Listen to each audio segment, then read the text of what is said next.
ଆପଣମାନଙ୍କ ମଧ୍ୟରେ କେତେ ଜଣ ଏକ୍ସରସାଇଜ ଜିମ୍ ଏବଂ ୱାର୍କଆଉଟ୍ କରନ୍ତି?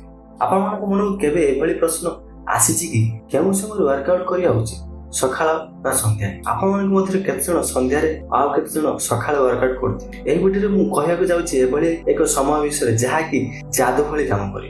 ବହୁତ ଷ୍ଟଡି କଲା ପରେ ଜଣା ପଡ଼ିଲା ଏମିତି ଏକ ସମୟ ଯାହାକି ଆପଣମାନଙ୍କ ଲାଇଫକୁ ଚେଞ୍ଜ କରିଦେବ। ମୁଁ ଏମିତି ଏକ ସମୟ ବିଷୟରେ କହିବାକୁ ଯାଉଛି, ଏହି ସମୟରେ କେହି ଏକ୍ସରସାଇଜ କରେ ତ ତାକୁ ଅଧିକ ବଳ ବା ଶକ୍ତି ପ୍ରାପ୍ତି ହୋଇଥାଏ। ଏହି ସମୟରେ ଏକ୍ସରସାଇଜ କରିବା ଦ୍ୱାରା 3 ଗୁଣା ବଳ ବା ଶକ୍ତି ମିଳିଥାଏ। ଏହାଠାରୁ ବି ଆଉ ଏକ ସମୟ ଅଛି, ଯଦି ଆପଣ ଏହି ସମୟରେ ଏକ୍ସରସାଇଜ କରିବା ବା ୱାର୍କଆଉଟ୍ କରୁଛନ୍ତି, ବଳ ତ ବଢ଼ିବ ଓ ଆପଣଙ୍କର ସୁନ୍ଦରତା ବି ବହୁତ ଶୀଘ୍ର ବଢ଼ିବ। ଆପଣ ଏକ ତେଜିଆନ ମଣିଷ ରୂପେ ଦେଖାଯିବେ। ଆପଣଙ୍କ ଆଖିରେ ଓ ଚେହେରାରେ ଏକ ନୂଆ ଚମକ ଆସିବ।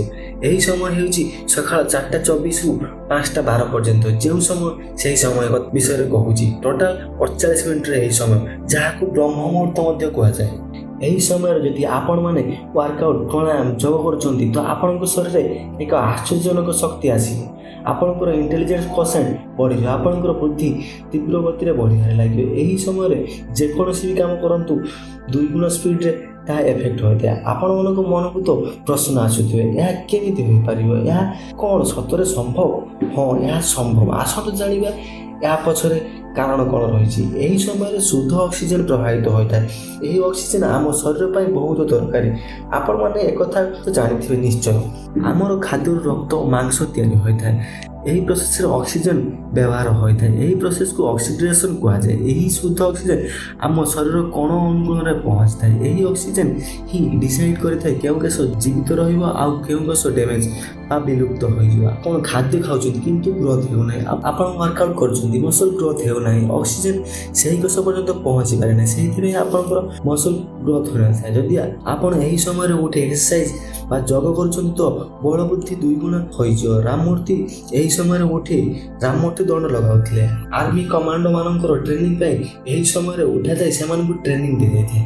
ରାମମୂର୍ତ୍ତି ଆହୁରି ମଧ୍ୟ କହିଛନ୍ତି, ସୁଦର୍ଶନ କ୍ରିୟା ଆପଣଙ୍କର ଇମ୍ୟୁନିଟି ପାୱାର, ଇଣ୍ଟେଲିଜେନ୍ସ କୋସେଣ୍ଟ ଦ୍ରୁତ ଗତିରେ ବଢ଼ାଇଥାଏ। ସୁଦର୍ଶନ କ୍ରିୟା ଏମିତି ଏକ କ୍ରିୟା, ନିଶ୍ୱାସ ପ୍ରଶ୍ୱାସ ଯୋଡ଼ି ହୋଇଥିବା ଏକ ପ୍ରାଣାୟାମ। ଏହି ପ୍ରାଣାୟାମରେ ପ୍ରଥମେ ଧୀରେ ଧୀରେ ଓ ତାପରେ ଦ୍ରୁତ ଗତିରେ ନିଶ୍ୱାସ ନିଆଯାଏ ଓ ଛଡ଼ାଯାଏ।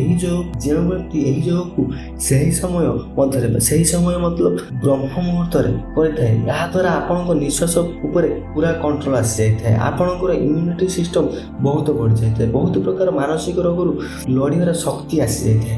ଯଦି ଆପଣଙ୍କୁ ଏହି ସୁଦର୍ଶନ କ୍ରିୟା କ'ଣ ଆହୁରି ବ୍ରିଫଲି ଜାଣିବାର ଅଛି ତ କମେଣ୍ଟ କରି ନିଶ୍ଚୟ ଜଣାନ୍ତୁ। ଶାସ୍ତ୍ରଠାରୁ ଆରମ୍ଭ କରି ଆଧୁନିକ ଯୁଗ ପର୍ଯ୍ୟନ୍ତ ମୁନି ଋଷି, ପେହେଲୱାନ, ଆଥଲେଟ୍ସ, କ୍ରିକେଟର, ବିଜନେସମ୍ୟାନ୍, ଯେତେ ବି ସକ୍ସେସଫୁଲ ଲୋକ ଏହି ସମୟରେ ହିଁ ଏଫର୍ଟ ଦେଇଥାନ୍ତି। ଏହି ସମୟକୁ ବ୍ୟବହାର କରି ଆପଣ କୌଣସି ବି କ୍ଷେତ୍ରରେ ଟପ୍ରେ ପହଞ୍ଚି ପାରିବେ। ଯଦି ଆପଣମାନେ ଆପଣଙ୍କ ଜୀବନରେ ନେଇ ବହୁତ ସିରିୟସ୍ ଅଛନ୍ତି ତ ଏହି ସମୟକୁ ବ୍ୟବହାର କରନ୍ତୁ ଓ ନିଶ୍ଚିତ ଭାବରେ ରେଜଲ୍ଟ ପାଇପାରିବେ। ଆପଣ ଟ୍ରାଏ କରି ଦେଖନ୍ତୁ। ଯଦି ଆମର ଏହି ଇନଫର୍ମେସନଟି ଆପଣଙ୍କୁ ଭଲ ଲାଗିଲା ତ ଲାଇକ୍ କରି ସବସ୍କ୍ରାଇବ୍ କରନ୍ତୁ, ସାଙ୍ଗମାନଙ୍କ ସହ ସେୟାର କରନ୍ତୁ।